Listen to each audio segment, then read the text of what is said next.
rekan-rekan sejawat. Pagi ini kita akan membahas tentang General Principle of Exercise Prescription. Ya, seperti kita ketahui bahwa latihan fisik itu adalah salah satu komponen penting daripada cardiac rehab yang mampu menurunkan angka mortalitas dan morbiditas kardiovaskuler. Dan latihan fisik ini direkomendasikan kelas 1 pada beberapa guideline.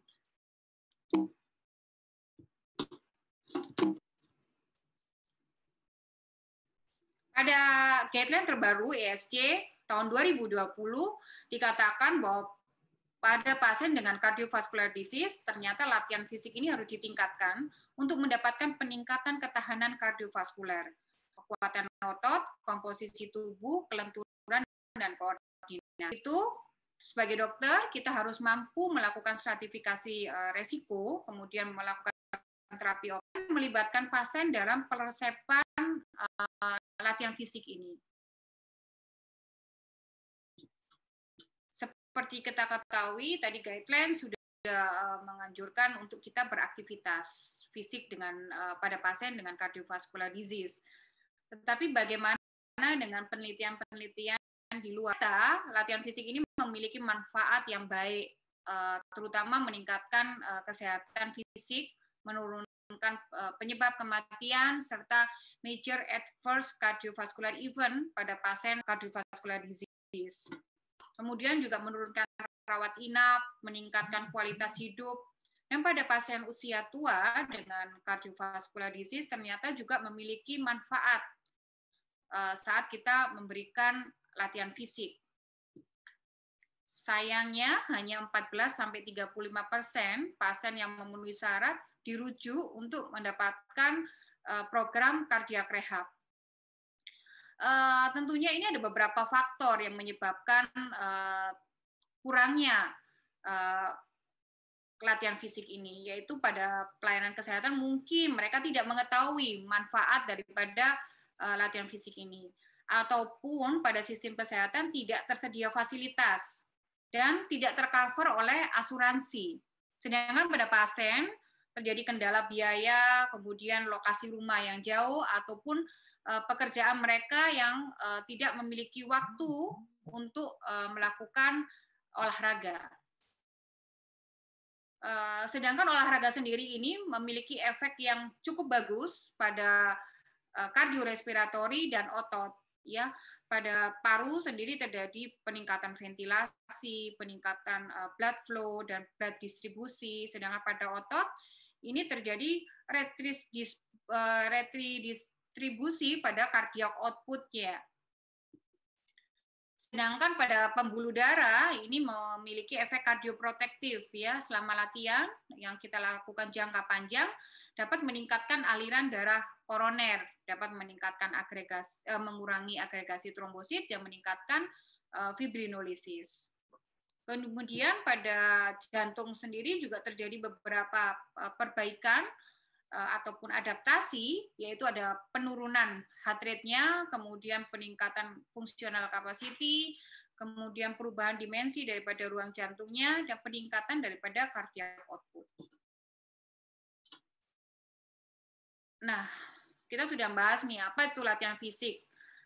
Latihan fisik itu yang kita tahu, orang awam tahu, itu adalah olahraga. Apa itu?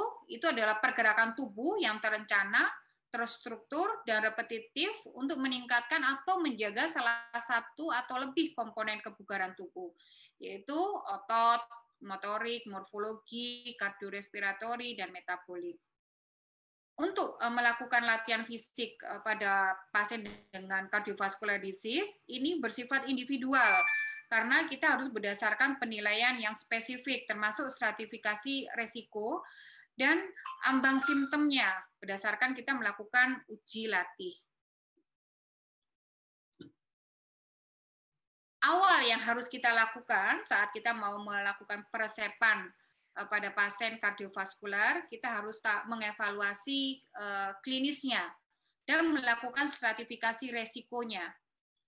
Bagaimana kita harus mengevaluasi klinisnya berdasarkan anamnesa. Kita cari apakah ada gejala kardiovaskulernya, contohnya adanya nyeri dada, sesak, berdebar-debar. Kemudian kita harus mengetahui riwayat medis dan tindakan bedahnya, apakah pasien ini pos ABG ataupun pos operasi katup dan sebagainya. Kemudian faktor risiko kardiovaskuler dan obat-obatan yang diminum saat ini kita juga harus mengetahui apa yang diminum pasiennya saat ini. Kemudian kita melakukan pemeriksaan fisik dan melakukan pemeriksaan tambahan seperti ECG, foto polos dada, kemudian pemeriksaan laborat untuk menyingkirkan faktor resiko kardiovaskularnya ataupun melihat adanya komorbiditi yang lain yang dimiliki oleh pasien.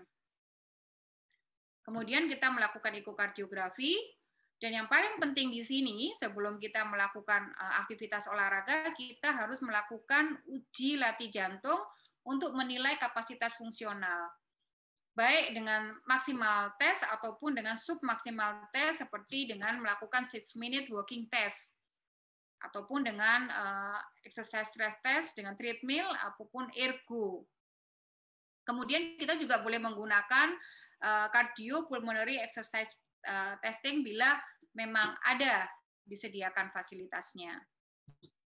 Untuk anamnesa pasien yang penting juga kita harus tahu apakah pasien itu sedentary atau memang dia olahraga aktif. Ini yang akan membedakan saat kita melakukan peresepan olahraga. Setelah itu kita juga harus tahu kontraindikasi program latihan fisik. Kalau memang pasien itu sedang mengalami akut heart failure, tentunya kita harus menunda untuk memberikan peresepan olahraga pada pasiennya. Setelah sudah kita dapatkan semua, mulai dari anamnesa, pemeriksaan fisik, pemeriksaan penunjang, ekokardiografi, dan uji latih jantung, kita membagi stratifikasi pasiennya berdasarkan stratifikasi resiko tinggi, resiko sedang, dan resiko rendah. Hal ini penting untuk kita menentukan intensitas latihan daripada pasien. Kalau stratifikasi resiko tinggi, tentunya kita tidak akan memberikan intensitas latihan yang berat, tetapi kita akan memberikan intensitas latihan ringan. Begitu sebaliknya, dengan resiko rendah, kita boleh memberikan intensitas yang cukup kuat untuk pasiennya. Nanti akan kita bahas bagaimana peresepan intensitas berdasarkan stratifikasi resiko yang sudah kita dapatkan pada pasien. Nah, peresepan latihan kita harus menganut sistem FIT ya, frekuensi, intensity, time, and type. Kalau frekuensi itu adalah menunjukkan seberapa sering latihan itu akan dilakukan dalam 1 minggu. Intensity seberapa berat. Nah, intensity ini yang akan kita ukur berdasarkan uji latih jantung dan berdasarkan stratifikasi daripada resiko pasiennya. Untuk time itu adalah lama waktu setiap sesi latihan. Untuk type itu adalah jenis latihan yang disesuaikan dari tujuan kita melakukan latihan fisik. Nah, untuk frekuensi memang tidak ada rekomendasi pasti, tetapi kita boleh memberikan latihan 3-7 hari. Untuk intensitas ringan, boleh kita melakukan frekuensi setiap hari olahraganya. Dan frekuensi ini juga didasarkan pada kapasitas fungsional pasiennya, berdasarkan uji latihnya, berdasarkan intensitasnya juga. Kalau memang intensitas berat, kita boleh memberikan frekuensi 3-5 hari. Kemudian kebugaran pasien, tipe latihan ini juga mempengaruhi pemberian frekuensi latihan pada pasien. Untuk intensitasnya, kita bisa menilai secara subjektif dengan talk test atau menggunakan RPE. Tetapi kalau secara objektif, kita boleh menggunakan heart rate atau berdasarkan target workload atau target beban kerjanya. Kalau target heart rate, ini bisa menggunakan heart rate reserve atau heart rate maksimal. Sedangkan target workload bisa menggunakan VO2 reserve, VO2 max, atau max. Nah, untuk intensitas ini, kita up titrasi sampai program ini kita dapatkan yang paling efektif untuk mempertahankan kebugaran fisik dari pasiennya. Dan tentunya harus di bawah ambang simptomnya yang kita sesuaikan dari tadi uji latih jantungnya sebelum kita melakukan persepan. Seperti yang saya katakan tadi, bahwa dengan stratifikasi resiko dan uji latih jantung tadi, kita bisa menentukan berapa intensitasnya. Contohnya pada pasien dengan stratifikasi rendah, kita memberikan olahraga intensitas berat, contohnya sampai 70-89% dari peak heart rate, kemudian sekitar 60-84% VO2 max, atau 60-84% dari heart rate reserve, dan skala RPE-nya 14-16. Nah, cara perhitungannya ini ada di samping kanan, kita bisa menghitung rumus cara menghitung target heart rate maksimal, heart rate reserve, VO2 reserve, dan VO2 peak berdasarkan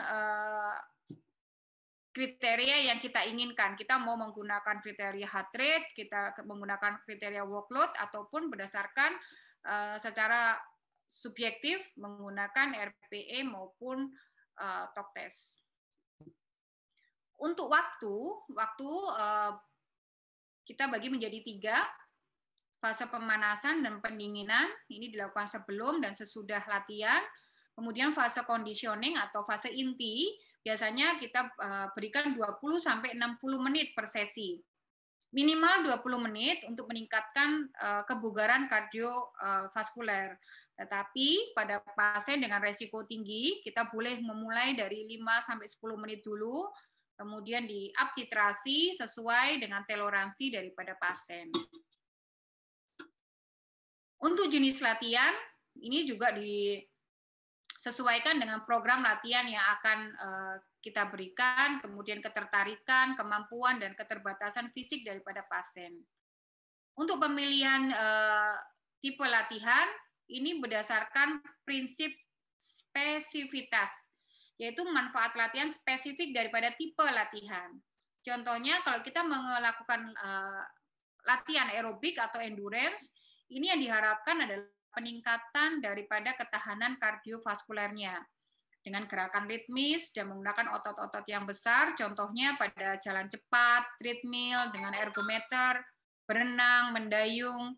Ini adalah contoh latihan aerobik yang kita tujuannya adalah meningkatkan ketahanan kardiovaskuler. Sedangkan untuk resistance training, ini untuk meningkatkan kekuatan otot. Ini sebagai tambahan setelah pasien sudah melakukan latihan fisik endurance selama minimal 3 bulan. Dan yang harus kita perhatikan bahwa pasien dengan pasca stenotomi, kita harus menghindari tipe latihan yang menggunakan ekstremitas atas hingga sternum atau bekas luka di sternum ini sembuh sekitar 8-12 minggu. Jadi tujuan latihan fisik ini individual berdasarkan diagnosa daripada jantungnya, kapasitas latihannya, penyakit penyerta, usia, jenis kelamin, kemudian pengalaman olahraga, motivasi dan preferensi daripada pasiennya. Dan harus aman, menganut prinsip overload dan prinsip adaptasi. Intinya, prinsip overload itu apa? Yaitu olahraga atau latihan fisik ini melebihi aktivitas sehari-hari dan meningkatkan kardiorespiratorinya. Tetapi tidak boleh sampai pasien itu kelelahan yang berlebihan, cedera, ataupun gangguan mental dan emosional saat dia melakukan olahraga. Untuk prinsip adaptasi, ini berdasarkan bahwa pasien itu kapasitas fisiologinya ini spesifik berdasarkan beban yang kita berikan dalam rentang waktu tertentu.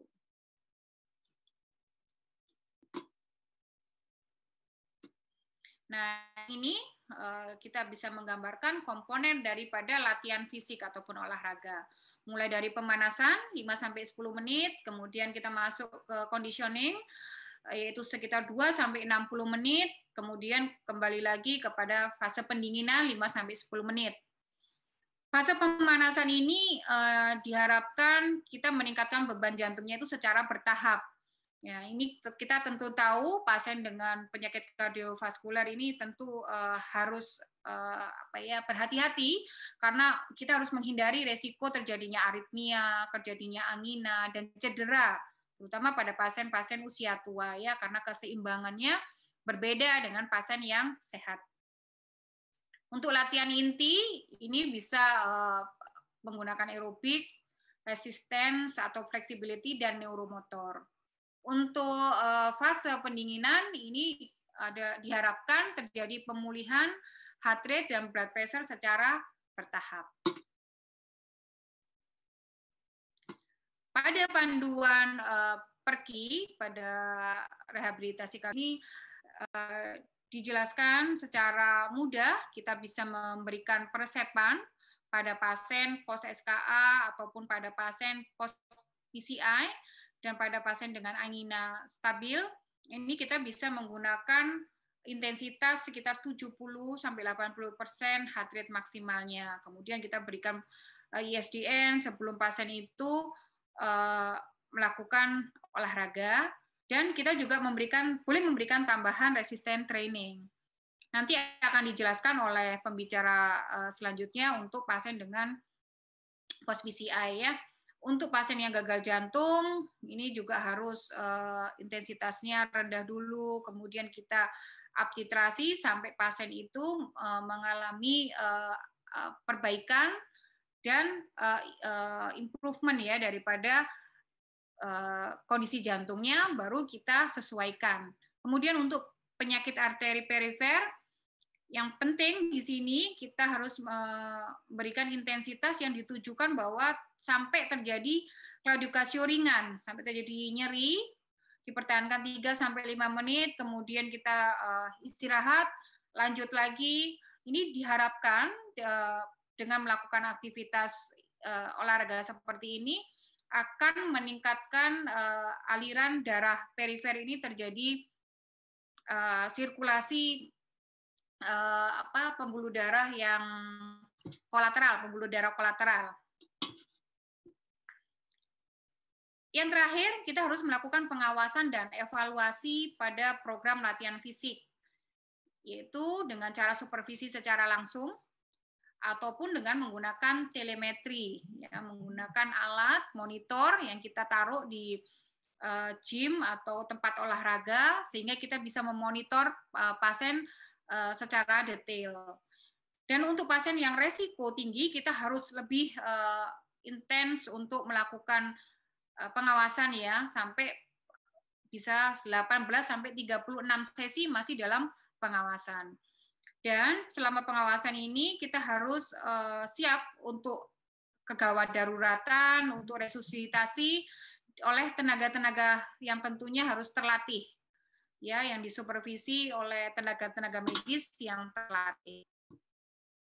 Sebagai kesimpulan, latihan fisik ini merupakan komponen inti daripada rehabilitasi kardiovaskuler yang sudah direkomendasikan pada beberapa pedoman.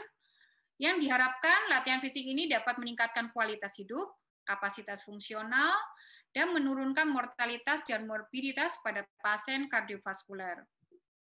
Untuk peresepan latihan dibuat secara individual melalui evaluasi klinis, stratifikasi resiko, penetapan tujuan latihan dengan prinsip fit, frekuensi, intensity, time, dan type, dengan kita tetap memantau atau mensupervisi dan mengevaluasi program latihan pada pasien kardiovaskuler. Terima kasih. Assalamualaikum warahmatullahi wabarakatuh.